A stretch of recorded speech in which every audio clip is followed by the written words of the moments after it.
My job's not to make things pretty for you.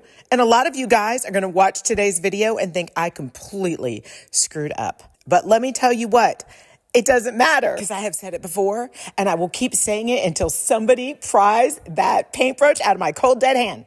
If you are not willing to fuck up your art, you are not pushing hard enough.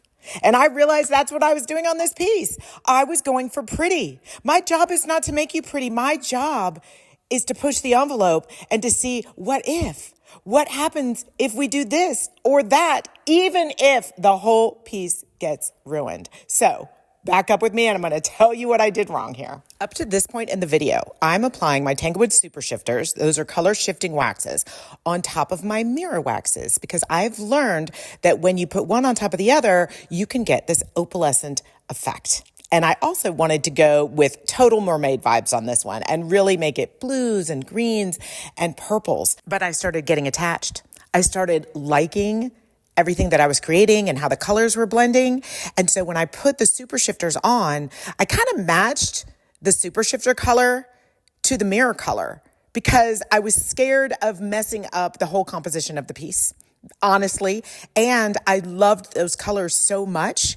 The purples and the turquoises that I created, I didn't want to cover them up. And the thing is, if you're making this piece yourself, you don't have to. But I'm not making this piece just to make this piece. I'm making this piece to teach you guys how to create an opalescent effect.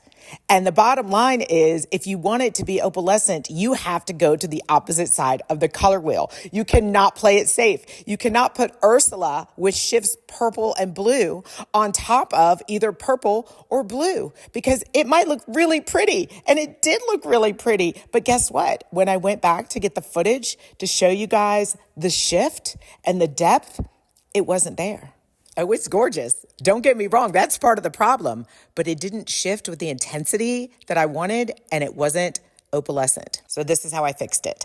I picked a color. This time it was that purpley pink and I know you guys love this. And this is where I know a lot of you are going to get really mad at me, but I grabbed a shifter with absolutely no purple or pink in it.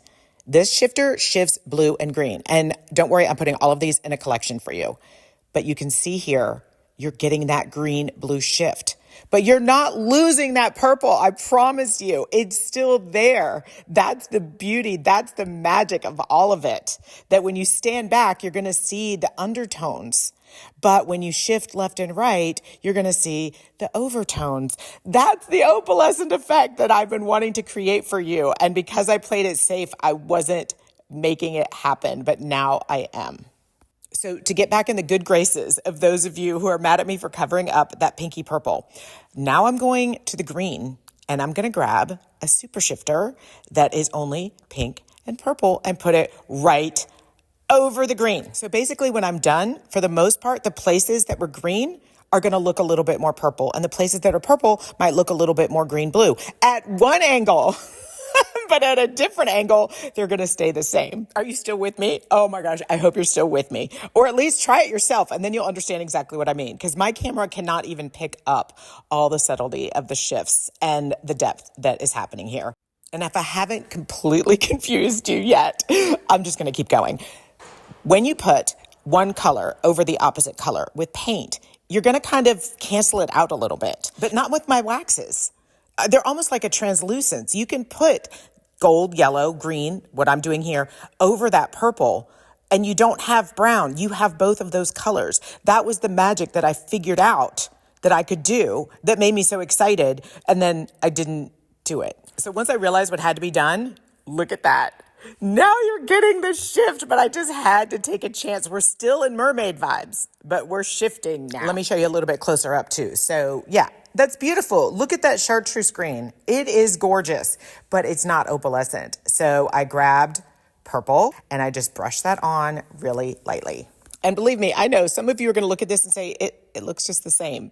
But I know it's not because now I can capture that shift and I can finally see the opalescent effect of having one color shine through its opposite color. So I really hope that whoever buys this piece appreciates that I almost ruined it, but I think I made it 10 times better. So you guys, I hope I've inspired you today, because even if pushing the limit doesn't result in it being 10 times better, your next piece will be 100 times better, because you're going to have learned on the piece that you pushed yourself on. And y'all, this isn't even buffed yet. We're not even at the shiny part yet. It's going to get even better. So I'm going to let this dry overnight, and then I'll meet you back here with a buffing brush, and we're going to watch her come to life.